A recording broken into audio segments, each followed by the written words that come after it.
What is going on, everybody in Mac Squad? Welcome back to a brand new video. Today we're going to be revisiting the Samsung Galaxy A71 5G UW. Now with a name like that, is it worth saying? Stay tuned.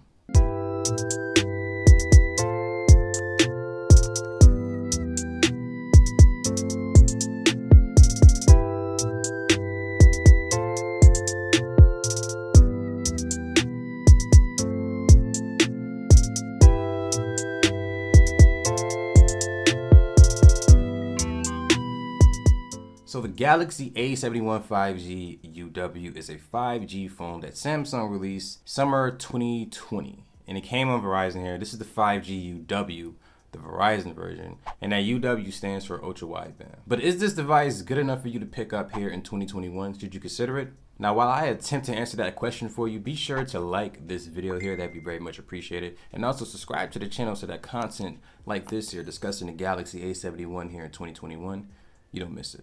This device is going to feature a 64 megapixel wide camera. That's the standard lens on the back of it here. It's a quad camera setup to be exact.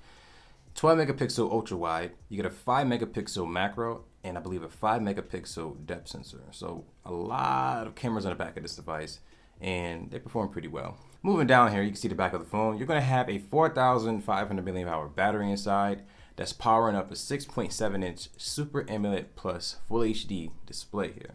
And let me tell you guys, this display is beautiful. It looks better than the Pixel, the best display I have on any phone right now. On the bottom of this device, you're gonna have USB Type-C for charging, a headphone jack, and also gonna have a loudspeaker and a microphone there. And then you also see some antenna bands.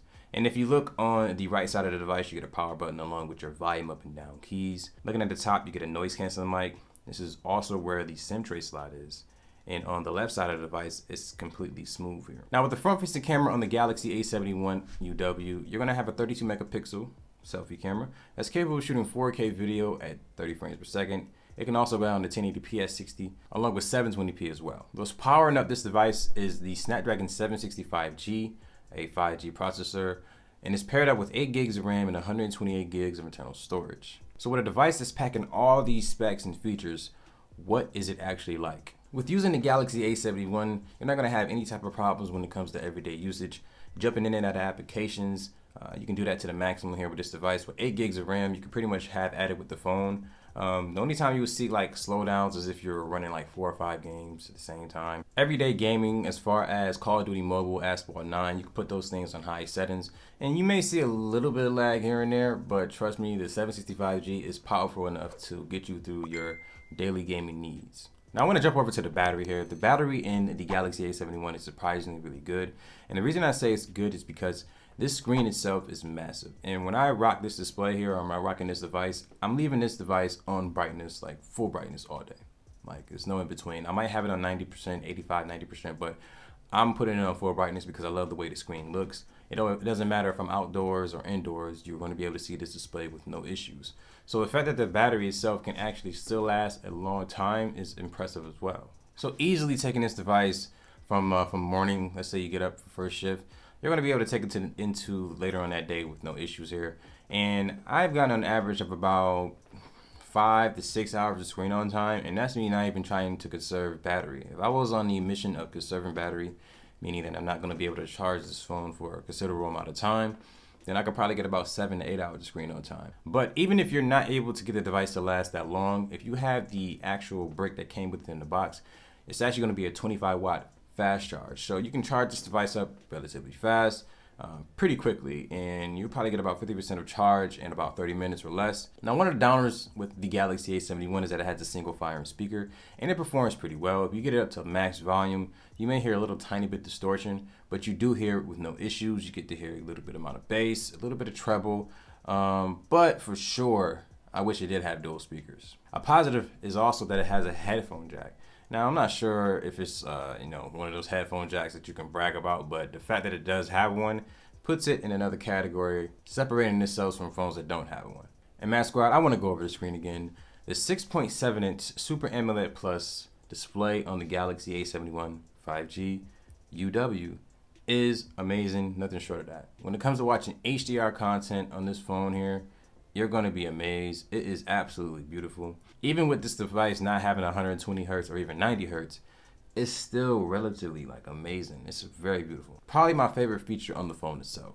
Now this device is on Verizon here, and I really decided like just recently to put my SIM card that was in my Google Pixel back into this phone here, and it reminded me just how much I love this phone here. It's amazing, and I'm going to probably put it up directly against the Pixel as far as camera tests and see exactly which one can come out on top. And yes, it is 5G, so I'm able to connect to Verizon's 5G network with no issues, and I make phone calls. I don't really experience any type of drop calls here, and text messaging is amazing with this device. I mean, as you can tell, this display is huge, so if you got decent sized hands, you're not gonna have a problem with it. The only negative thing will probably be if you have tiny hands, you probably want to stay away from this device because it is a huge phone. Finding accessories and everything of that nature, screen protectors, cases, is not gonna be an issue here because it is a Galaxy phone at the end of the day here. And when it comes to 4K video, the Galaxy here, of course, it adds a little bit of saturation to the video.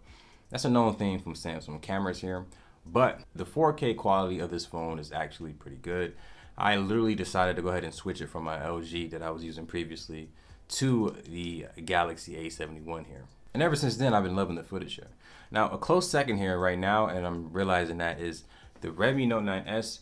I always knew that it had a manual video mode, and I'm using it for the first time today to record a video. So in the comment section below, let me know what you think of the video quality from the Redmi Note 9S. It is currently shooting at 4K 30 frames per second. And I play with the shutter speed and the ISO. So let me know what you think of the quality. So back to the Samsung cameras here. 64 megapixel main sensor that can shoot 4K video at 30 frames per second, 1080p at 60, 1080p at 30, and along with 720p at 30 as well. You also get a 12 megapixel ultra wide lens that can shoot 4K at 30 as well. Now, when it comes to the 4K quality, it's going to look better on the main lens. It's always like that. You're not going to have a better ultra wide camera than the standard lens. That just wouldn't make any sense. With this camera here, you also get a bunch of other settings. You get a decent night mode. The night mode performs pretty well here in the Samsung. You also get a pro mode. Now, there's no pro for the video, just for photos, which is like a gripe for me, but I do love this phone here.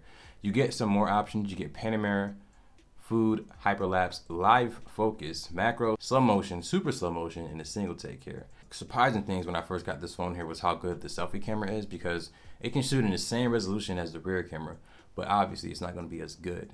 So if you're looking for a device that has a really good camera and overall great features for the money here, the Galaxy A71 5G UW is the one for you. Now, it seems like everything I'm saying about the Galaxy A71 here is all positive, and to be honest with you guys, I really don't have nothing negative to say about it. The only thing I could say maybe is the power button itself. I wish it has like some type of texture to it. That's just me being petty. It's really not that big of a deal because you can tell the difference between the two. Other than that, I really don't have any negatives to say about this phone here. $599 for this phone here. I'm pretty sure it's going to be cheaper going into next year. And keep in mind, this is not the regular 5G unit. This is the 5G UW, the one that comes with Verizon here. But Matt Squad, share this video with your friends and family and let them know that not all Android cameras suck. It is just not true. But until then, my name is Max Rock. Thank you for watching this video. Have a good day, y'all. Deuces.